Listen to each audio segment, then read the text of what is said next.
Your week. In 2 days, Tuesday is Election Day. A lot of things on the ballot, but maybe none more complicated and none more talked about than Issue 2, the Drug Price Relief Act. A major concern is whether Ohioans will be footing the legal bills for the millionaire from California who's behind the ballot measure altogether.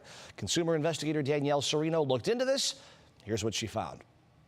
Ohioans could foot enormous legal bills. The people against Issue 2, or Ohioans against the deceptive RX ballot issue, have made a big deal about part of the ballot language, which requires the state to pay attorney fees and expenses to individuals to defend the law.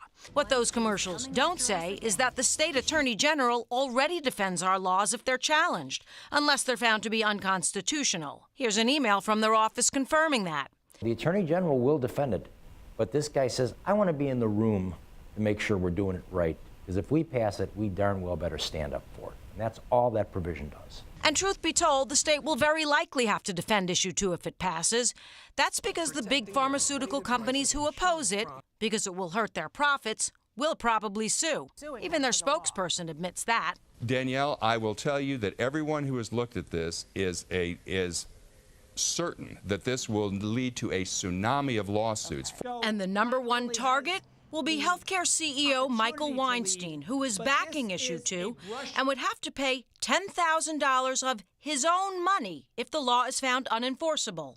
Big Pharma can't turn around to this guy and say, okay, now you should pay us $10 million in our fees.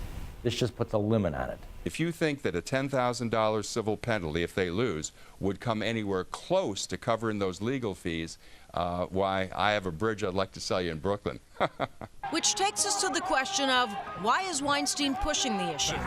Michael Weinstein's billion-dollar organization makes 80% of its money selling prescription drugs. And that's true. Weinstein runs the nonprofit AIDS Healthcare Foundation, but it provides low-cost medications and treatments to about 750,000 people worldwide, including to patients right here in Ohio, patients who wouldn't otherwise have access. Ohioans are suffering and dying because of the greed of these companies. In a phone interview, Weinstein defended himself against attacks that he supports Issue 2 and files lawsuits for his own profit. Suing government agencies in 7 states, including Ohio. He did sue the state for delaying getting the issue on the ballot last year, but he also sues to get lower prices from drug makers. Issue 2 is really a very simple choice. If you feel that drug prices are too high, vote yes. And that is Danielle Serino reporting. Still ahead.